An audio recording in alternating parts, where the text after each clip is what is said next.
નમસ્કાર, ન્યૂઝ બુલેટિનમાં આપનું સ્વાગત છે। હું છું પંકજ શર્મા। શરૂઆત એક મહત્વપૂર્ણ ખબરથી કરીશું। કોંગ્રેસ અને આમ આદમી પાર્ટીના ગઠબંધન અંગે ઔપચારિક જાહેરાતની સંભાવના છે। આજે બંને પાર્ટી તરફથી પત્રકાર પરિષદ થઈ શકે છે। સૂત્રો તરફથી આ સમાચાર આવી રહ્યા છે। સવારે 11:30 કલાકે સંયુક્ત પત્રકાર પરિષદ યોજાઈ શકે છે। ગુજરાત, દિલ્હી, હરિયાણા, ચંદીગઢ અને ગોવામાં ગઠબંધનની જાહેરાત થઈ શકે છે। આમ આદમી તરફથી संगठन महामंत्री संदीप पाठक, दिल्ली सरकारना मंत्री सौरभ भारद्वाज અને આતિશી હાજર રહી શકે છે। તો કોંગ્રેસ તરફથી સંગઠન માટે બનાવેલી સમિતિના અધ્યક્ષ મુકુલ વાસનિક, દિલ્હી પ્રદેશ અધ્યક્ષ અરવિંદસિંહ લવલી અને પાર્ટીના દિલ્હી હરિયાણા પ્રભારી દીપક બાબરિયા હાજર રહી શકે છે।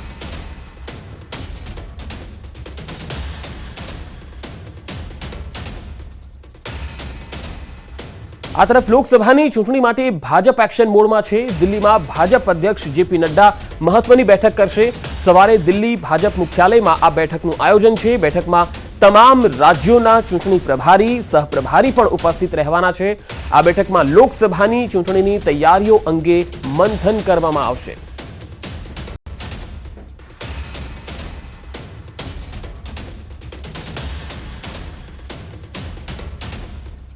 उत्तर प्रदेशना वाराणसीमां पीएम नरेन्द्र मोदीए अमूलना बनास डेरी प्लांटનું ઉદ્ઘાટન કર્યું। જે સંદર્ભે આજે તેમણે સ્ટાર્ટઅપ કરનારી મહિલાઓ સાથે વાતચીત પણ કરી।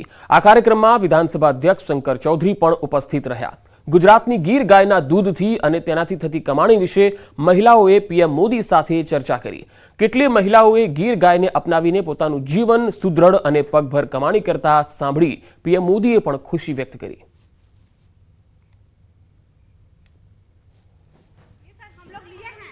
ले लिए हैं जी सर। सर अपनी बातें शेयर करते हैं, उसको सलाहते हैं। मिलना चाहिए। यहाँ शुरू किया कि नहीं किया जी हैं? देखिए, मैं आज बोल करके जा रहा हूँ, जी अभी आपके अकाउंट में दूध का पैसा महिलाओं के अकाउंट में ही जाएगा, जी सर। किसी पुरुष के अकाउंट में नहीं जाएगा। 14 साल के बाद हमारे यहाँ बछड़ी हुई, जिन्हें हम प्यार से हनी बनी कहते हैं। हमारे में काफी अभियान गाय के साथ भी जुड़ गया। जी सर। सर मेरे पास कोई गाय नहीं थी और मेरे पास पहली कमाई आप कर रही है जी। तो आपकी जरा दादागिरी बढ़ गई होगी। अब महिलाओं को जो आप सशक्तिकरण की ओर ले जा रहे हैं सर, उसके लिए भी मैं आपकी थैंकफुल हूँ। अब जो गिर गाय है बहुत अच्छी है, मतलब परिवार की फैमिली मेंबर बन गई है। जी, परिवार की फैमिली।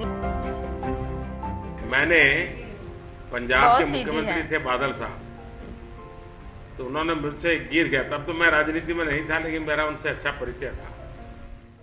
તો પીએમ મોદીએ મહિલાઓ સાથે ચર્ચા કરી હતી। ખાસ તો એ મહિલાઓ કે જેમણે પશુપાલન ક્ષેત્રે ગાયોને પાળી અને તેના દૂધના આવક કરી અને એક પગભર થઈ સુદૃઢ કમાણી કરતી થઈ।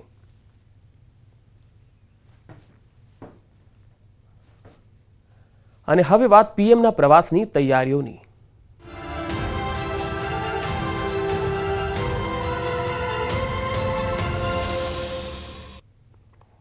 પ્રધાનમંત્રી નરેન્દ્ર મોદી આજે ગુજરાતના પ્રવાસે આવી રહ્યા છે। જામનગરમાં પીએમ રાત્રિ રોકાણ કરશે। સર્કિટ હાઉસમાં પીએમ રાત્રિ રોકાણ કરશે। પીએમના આગમનને લઈને કડક સુરક્ષા વ્યવસ્થા ગોઠવવામાં આવેલી છે। જામનગરમાં પીએમ મોદી રોડ શો કરે તેવી પણ શક્યતા છે। સુરક્ષા એજન્સીઓએ પીએમના આગમનને લઈને રિહર્સલ પણ કર્યું હતું। ભારતના વડાપ્રધાન અને ગુજરાતના પનોતા પુત્ર નરેન્દ્રભાઈ મોદી 24 ફેબ્રુઆરીના જામનગર ખાતે આવી પહોંચવાના છે। હાલ પ્રવાસને લઈને હાલ તમામ પ્રકારની તૈયારીઓને આખરી ઓપ આપવામાં આવી રહ્યો છે। જે પ્રકારના દ્રશ્ય આપ જોઈ રહ્યા છો, જામનગરના સર્કિટ હાઉસ ખાતે વડાપ્રધાન નરેન્દ્ર મોદી છે તે રાત્રિ રોકાણ કરવાના છે। તેના માટે અહીં સુરક્ષા વ્યવસ્થા છે તે કડી કરી દેવામાં આવી છે। બીજી તરફ જે પ્રકારના દ્રશ્ય આપ જોઈ રહ્યા છો, સર્કિટ હાઉસ આસપાસ રોશનીનો ઝળહળાટ છે તે જોવા મળી રહ્યો છે। સુરક્ષા કર્મીઓ પણ તૈનાત છે। જામનગરના વિવિધ રસ્તાઓને દુલ્હનની જેમ શણગારવામાં આવ્યા છે। અહીં જે પ્રકારે આપ દ્રશ્ય જોઈ રહ્યા છો, હાલ રિહર્સલ પણ કરવામાં આવી રહ્યું છે। જામનગરમાં જ્યારે વડાપ્રધાન આવવાના છે ત્યારે વડાપ્રધાનનો રોડ શો છે તે પણ યોજાવાનો છે। અને જે પ્રકારે વાત કરવામાં આવે, વડાપ્રધાન છે તે દિગ્જામ સર્કલથી લાલ બંગલા સર્કલ સુધી જે રોડ શો છે તે યોજવાનો છે ને જે લોકો છે તે લોકોનું અભિવાદન પણ ઝીલવાના છે। વડાપ્રધાનનો રાત્રિ મુકામ છે તે જામનગરમાં હોવાને કારણે ખાસ સુરક્ષા બંદોબસ્ત છે તે ગોઠવી દેવામાં આવ્યો છે ને જે સર્કિટ હાઉસ છે તેની આસપાસ ચોતરફ કિલ્લેબંધી પણ કરી દેવામાં આવી છે। કિંજલ કારસરિયા, ન્યૂઝ 18 ગુજરાતી, જામનગર। અને હવે વાત કરીએ અનંત અંબાણી અને રાધિકા મર્ચન્ટની પ્રી વેડિંગ અવસરની.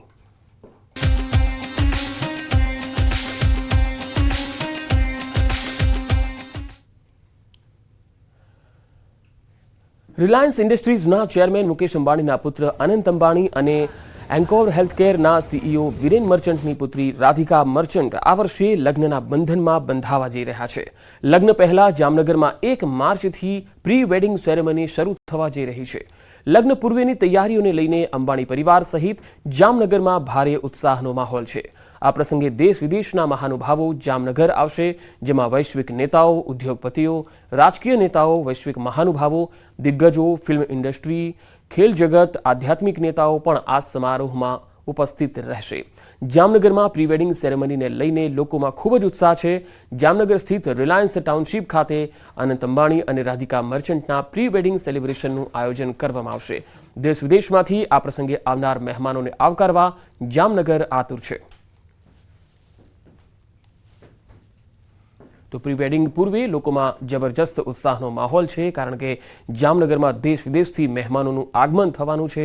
અલગ અલગ ક્ષેત્રોના અને જાણીતી હસ્તીઓ, ઉદ્યોગપતિઓ અને બોલિવૂડની હસ્તીઓ પણ અહીંયા પહોંચવાની છે. મહેમાનોને આવકારવા માટે જામનગર આતુર જોવા મળી રહ્યું છે.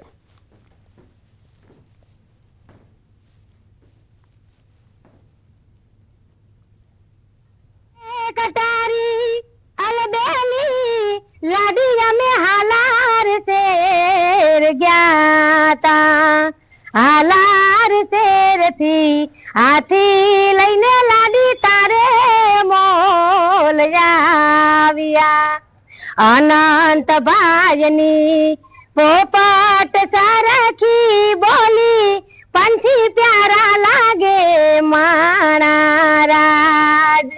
આજે જામનગરની અંદર રિલાયન્સ ઇન્ડસ્ટ્રીઝના માલિક શ્રી મુકેશભાઈ અંબાણીના સુપુત્ર શ્રી અનંત અંબાણી અને રાધિકા મર્ચન્ટના જે પ્રી વેડિંગ માટે આજે જામનગરની અંદર જે માહોલ જોવા મળે છે એ જોઈને એટલો બધો આનંદ, ગર્વ અને આનંદની વાત છે કે આપણા જામનગરની અંદર અવળો મોટો પ્રસંગ આજે પહેલીવાર થઈ રહ્યો છે. દુનિયાની અને હોલીવુડ, બોલિવૂડની હસ્તીઓ જામનગરમાં પધારી રહી છે. સ્પોર્ટ્સમેન પણ આવી રહ્યા છે, જે કારણે ખૂબ જ ઉત્સુક છીએ અને એ રોમાંચને અનુસંધાને જામનગરની અંદર ખૂબ બધા આનંદ છે અને આનંદ અને ગૌરવની લાગણી અનુભવી રહ્યા છે.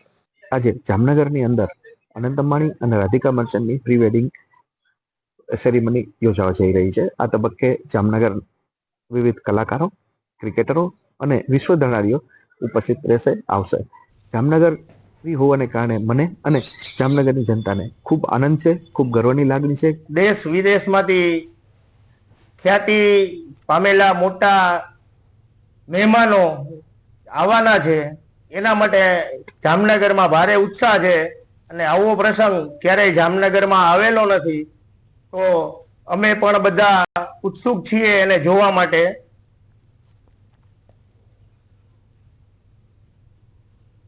વડોદરામાં 70,000થી વધુ વિદ્યાર્થીઓ ધોરણ 10 અને 12 બોર્ડની પરીક્ષા આપશે. ધોરણ 10 અને 12ની પરીક્ષા માટે 75 પરીક્ષા કેન્દ્રની ફાળવણી કરવામાં આવી છે, જે પૈકી એક કેન્દ્ર વડોદરા સેન્ટ્રલ જેલમાં પણ ફાળવવામાં આવ્યું છે. સેન્ટ્રલ જેલના 22 કેદીઓ બોર્ડની પરીક્ષા આપશે, જે પૈકી 13 કેદીઓ ધોરણ 10ની અને 9 કેદીઓ ધોરણ 12ની પરીક્ષા આપશે.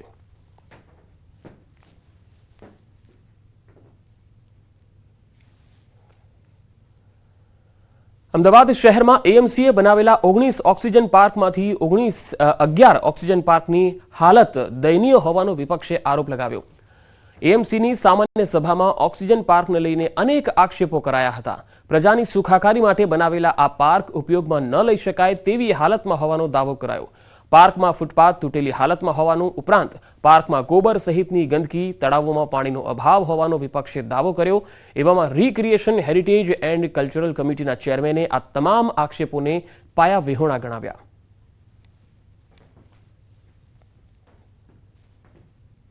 तो 19 में से 11 पार्क ऐसे थे जहां पर जाने लायक जगह नहीं थी, वहां पर जंगल, झाड़ों के नाम पर जंगल बना दिया गया था, फुटपाथ चलने लायक नहीं थी. ऑक्सीजन पार्क में तालाब छोटे छोटे बनाए गए, लेकिन तालाब में एक बूंद पानी नहीं था. વિપક્ષ દ્વારા જે આક્ષેપ કરવામાં આવ્યા છે સદંતર પાયા વિહોણા છે. એ ઉક્તિ પાર્ક હોય, નારણપુરા હોય કે નવા વાડજના ઓક્સિજન પાર્ક હોય, અત્યારે જ સંબંધિત વિભાગની અંદર વાત કરી અને એના ફોટોઝ મંગાવવામાં આવ્યા છે. ઈડરના ચોરીવાડમાં ચાર્ટર્ડ પ્લેન ઉડતા ભય સાથે કુતૂહલ સર્જાયું. સતત 2 કલાક સુધી આકાશમાં ચાર્ટર્ડ પ્લેન ઉડતા સ્થાનિકોમાં ગભરાટ થઈ જતા પોલીસને જાણકારી આપવામાં આવી. ભેદી ચાર્ટર્ડ પ્લેન આકાશમાં સતત ચક્કર લગાવતા રહીશોમાં કુતૂહલ જોવા મળ્યું હતું.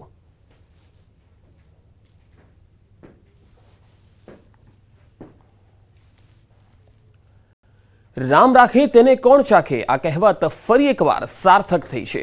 મિઝોરમમાં ભૂસ્ખલનમાં એક બાઇક ચાલક માંડ માંડ બચ્યો હોય તેવા દ્રશ્યો સામે આવ્યા. નગાઈ જેલ વિસ્તારમાં બપોરે 2 વાગ્યાની આસપાસ એકાએક ભૂસ્ખલન થયું. એક બાઇક ચાલક રોડ પરથી પસાર થઈ રહ્યો હતો અને એકાએક પર્વતો પરથી પથ્થરો રોડ પર પડવાના શરૂ થયા. એકાએક બનેલી આ ઘટનાથી બાઇક પણ સ્લીપ થઈ જતા યુવક રોડ પર પટકાયો હતો. જો કે સદનસીબે મોટી ભેખડ ધસે એ પહેલા બાઇક ચાલક ઊભો થઈ આગળ તરફ દોડી જતા યુવકનો આબાદ બચાવ થયો. સમગ્ર ઘટનાના સીસીટીવી સામે આવ્યા.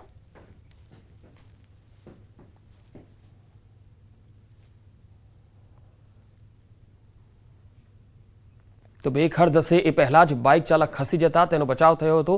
પણ તસવીરોમાં જોઈ શકાય છે કે કેવી રીતે આ ભેખડ આ બાઇક ચાલક પર પડી અને બાઇક ચાલક સ્લીપ થઈ ગયો. જો કે તેનો આબાદ બચાવ થયો હતો.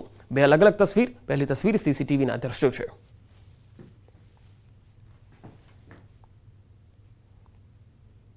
આગળ વધુ સમાચારો પર નજર કરીશું. હાલ રોકાઈશું એક બ્રેક માટે.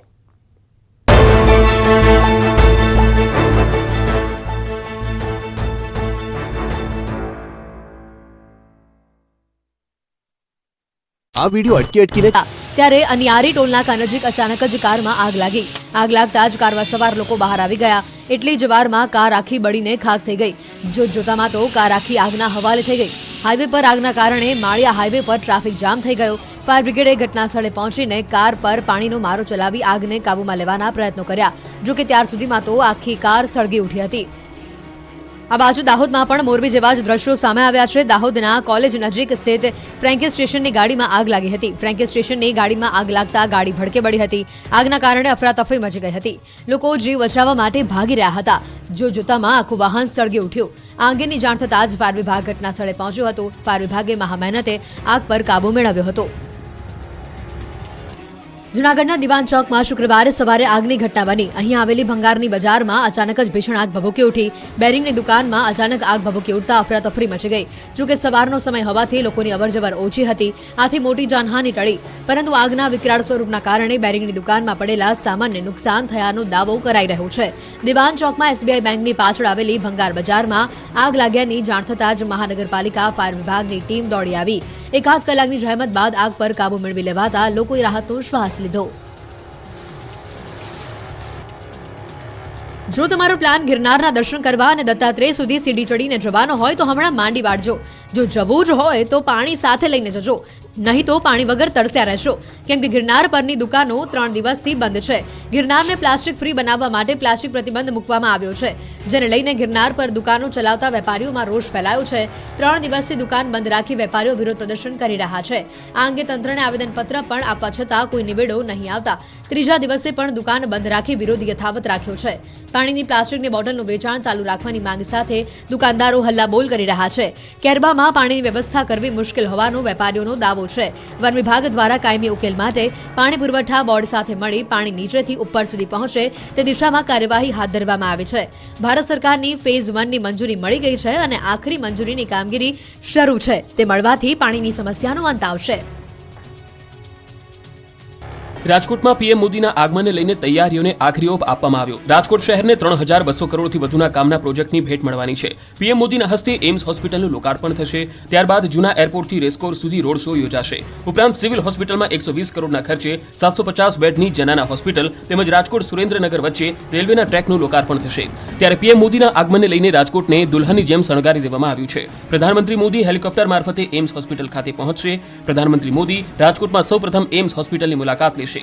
પ્રધાનમંત્રી એમ્સ હોસ્પિટલમાં લગભગ 15 મિનિટ સુધી રોકાણ કરશે. ત્યારબાદ એમ્સ હોસ્પિટલથી હેલિકોપ્ટર મારફતે જૂના એરપોર્ટ પહોંચશે, જ્યાંથી વડાપ્રધાન જૂના એરપોર્ટથી રેસકોર્સ સુધી રોડ શો યોજશે. આ સમયે મોટી સંખ્યામાં લોકો રોડ શોમાં જોડાશે. ત્યારબાદ રેસકોર્સ ગ્રાઉન્ડ ખાતે વિશાળ સભાને સંબોધશે. રેસકોર્સ ગ્રાઉન્ડમાં 5 વિશાળ ડોમ ઊભા કરાયા છે, જેમાં આશરે 1.5 લાખ કરતાં પણ વધુ લોકો પ્રધાનમંત્રીની આ સભામાં ભાગ લેશે. બીજી તરફ એસટી વિભાગ દ્વારા પણ તૈયારીઓ કરવામાં આવી છે. લોકો સરળતાથી પ્રધાનમંત્રીના કાર્યક્રમમાં પહોંચી શકે તે માટે વિશેષ બસ ફાળવવામાં આવી છે.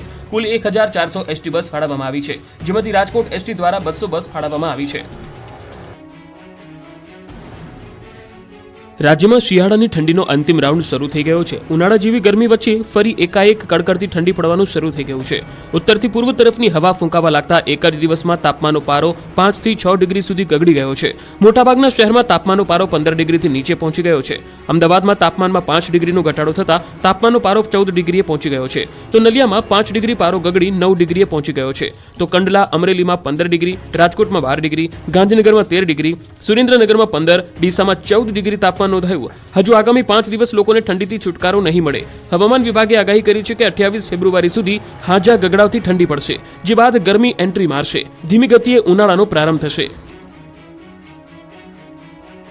ઊંઝામાં જીરુનો ભાવ 50% તૂટી જતા ખેડૂતોને રડવાનો વારો આવ્યો છે. જ્યાં જર્મન કહેવાતું જીરું ખેડૂતો માટે હવે કોહિનૂર નહીં પરંતુ કોડીનું થઈ ગયું છે. ઊંઝા માર્કેટયાર્ડમાં હાલમાં નવા જીરાની શરૂઆત થઈ છે. ઊંઝા માર્કેટયાર્ડમાં 25,000 કરતાં વધુ જીરુની ગુણીની આવક થઈ. ઊંઝા માર્કેટયાર્ડ સહિત રાજ્યના વિવિધ માર્કેટયાર્ડમાં જીરાના ભાવમાં સતત ઘટાડો થઈ રહ્યો છે. થોડા દિવસ પહેલા જે જીરું મણે 12,000 રૂપિયાએ વેચાતું હતું, તે જીરુના ભાવ તૂટીને મણના 6,000 રૂપિયાની આસપાસ બોલાઈ રહ્યા છે. આ ભાવ ઘટાડા પાછળ વેપારીઓનું કહેવું છે કે આ મંદી એ સટ્ટાકીય મંદી છે. હાજર બજારમાં એવું કોઈ દબાણ નથી. જો કે જીરાનો પાક એ વાતાવરણ પર ખૂબ જ નિર્ભર હોય છે. ત્યારે જો આગામી દિવસોમાં જીરાનું અનુકૂળ વાતાવરણ મળી રહે છે તો જીરાનું મોટા પાયે ઉત્પાદન થાય તો બજાર ભાવ પર દબાણ આવી શકે છે. અને વાતાવરણ અનુકૂળ ન આવ્યું તો ફરી એકવાર જીરામાં તેજી જોવા મળી શકે છે. ગુજરાતમાં 4 લાખ હેક્ટર અને રાજસ્થાનમાં 8 લાખ હેક્ટરમાં વાવેતર થયું છે. એટલે હવે જો એક્સપોર્ટની ડિમાન્ડ નીકળે તો જીરુના ભાવ ફરી ઐતિહાસિક સપાટીએ પહોંચી શકે છે. આંબા પર આટલી મોટી મોટી કેરીઓ ઝૂલવા લાગી છે. દ્રશ્યો વલસાડના છે, જ્યાં 30,000થી વધુ હેક્ટરમાં આંબાવાડીઓ આવેલી છે. અહીંની જગવિખ્યાત હાફૂસ કેરી આ વખતે બજારમાં વહેલા દર્શન આપી શકે છે. કેરીના રસિકોને એપ્રિલના અંતના બદલે કદાચ માર્ચમાં જ કેરીનો સ્વાદ ચાખવા મળી શકે છે. બિલિયા ગામમાં રાજેશભાઈ શાહની વાડીમાં અત્યારથી જ કેરીઓ ઝૂલવા લાગી છે. અલબત્ત પાછળના ફાલમાં હજી મોર જોવા મળી રહ્યો છે, પરંતુ નવેમ્બર-ડિસેમ્બરમાં ફૂટેલો મોર કેરીનો આકાર લઈ ચૂક્યો છે. કેરી વહેલી પાકવાની આશામાં ખેડૂતો ખુશ છે, કારણ કે જો કેરી વહેલી આવે તો વધુ ભાવ ઉપજી શકે છે. પ્રતિકૂળ વાતાવરણના કારણે વલસાડ જિલ્લામાં કેરીની ખેતી કરતા અન્ય ખેડૂતો મુશ્કેલીમાં છે, કેમ કે આંબા પર જોઈએ તેવા મોર ફૂટ્યા નથી. આથી તેઓને ઉત્પાદનમાં ફટકો પડી શકે છે. સુરતમાં આજથી કેસરી રંગની 50 નવી ઇલેક્ટ્રિક બસ દોડવા લાગી છે. આધુનિક સુવિધાઓથી સજ્જ નવી બસનું લોકાર્પણ કરવામાં આવ્યું હતું. સુરતવાસીઓને 50 નવી ઇલેક્ટ્રિક બસની ભેટ મળી છે. સુરતના લોકોની સુવિધામાં વધારો થશે. બસની મહત્તમ સ્પીડ 80 છે, પણ અકસ્માત ઘટાડવા માટે મહાનગરપાલિકાએ બસની મહત્તમ સ્પીડ 40 થી 50 જેટલી રાખી છે. આ બસમાં મુસાફરોની ગતિવિધિ સાથેની જાણકારી મેળવવા 3 કેમેરા લગાડવામાં આવ્યા છે. બસમાં ફાયર સેફટીના સાધનો સહિત ઇમરજન્સી બટન પણ મૂકવામાં આવ્યા છે, જેને લઈને બસ ડ્રાઈવર તાત્કાલિક બસ ઊભી રાખી શકે. આગામી 2025 સુધીમાં શહેરના રસ્તા પર જાહેર પરિવહન સેવા માટે 1000 ઇલેક્ટ્રિક બસો દોડાવવાનું સુરત મહાનગરપાલિકાનું આયોજન છે. નવી ઇલેક્ટ્રિક બસની ખાસિયત એ છે કે તે 12 મીટરની છે. હાલમાં પાલિકામાં દોડતી બસો 9 મીટરની છે, જેમાં સીટિંગ કેપેસિટી 26 છે. 12 મીટરની નવી બસમાં સીટિંગ કેપેસિટી 33 છે.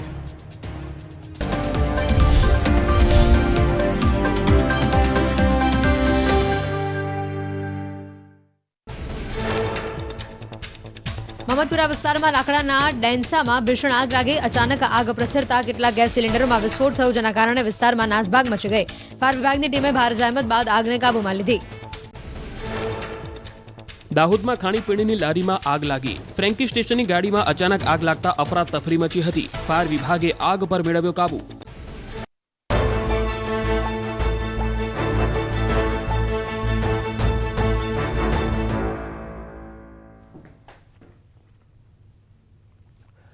બ્રેક બાદ સમાચારોમાં આગળ વધીએ. અમદાવાદથી ડાકોર જઈ રહેલી લક્ઝરી બસને અકસ્માત નડ્યો. બસ ટેન્કર સાથે અથડાતા અકસ્માત સર્જાયો હતો. અમદાવાદ નડિયાદ એક્સપ્રેસ હાઈવે પર ડાકોર એક્ઝિટ ટોલ બૂથ પાસે અકસ્માત થતા 2 લોકોના મૃત્યુ થયા. સિમેન્ટના ટેન્કરે એકાએક વળાંક લેતા અકસ્માત સર્જાયો હતો. 108 એમ્બ્યુલન્સની મદદથી 3 લોકોને સારવાર અપાઈ, જ્યારે એક ઇજાગ્રસ્તને નડિયાદ સિવિલમાં ખસેડાયો છે, જ્યાં તેનું સારવાર દરમિયાન મોત થયું. બસની અંદર 23 થી 24 મુસાફરો હતા. તમામનું રેસ્ક્યુ કરવામાં આવ્યું.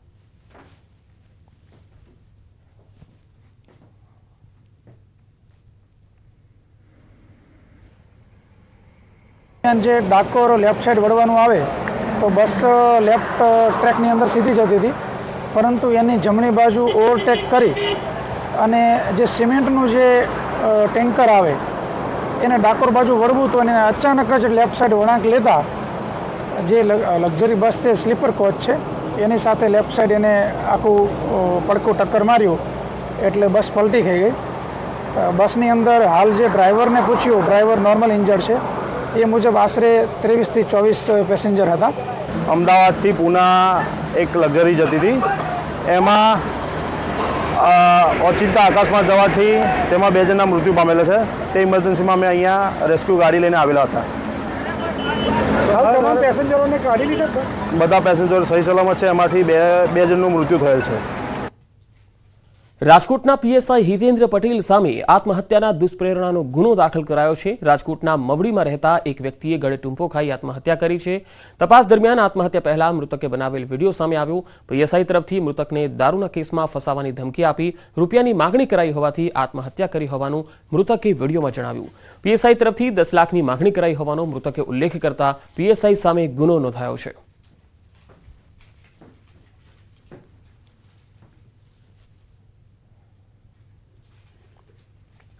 એમએસ યુનિવર્સિટીના પૂર્વ વાઇસ ચાન્સેલરનું દિલ્હીમાં ભરતી કૌભાંડ સામે આવ્યું. રમેશ ગોયલે ગેરરીતિ આચરી મસમોટું કૌભાંડ આચર્યું હોવાનું બહાર આવ્યું. લેફ્ટનન્ટ ગવર્નરે પ્રોફેસર ગોયલને દોષી ઠેરવી દિલ્હી ફાર્માસ્યુટિકલના વીસી પદેથી હટાવ્યા. પ્રોફેસર રમેશ ગોયલ સહિત અન્ય 6 અધિકારીઓ સામે પણ કાર્યવાહી થઈ. તમામ સામે પોલીસ ફરિયાદ કરવાની ગૃહ મંત્રાલયને ભલામણ કરાઈ છે. ગેરકાયદે ભરતી થયેલા 17 ઉમેદવારો સામે શિસ્તભંગની કાર્યવાહીના આદેશ કરાયા છે. પ્રોફેસર ગોયલ 2008 થી 2011 દરમિયાન વડોદરા એમએસ યુનિવર્સિટીના વાઇસ ચાન્સેલર હતા.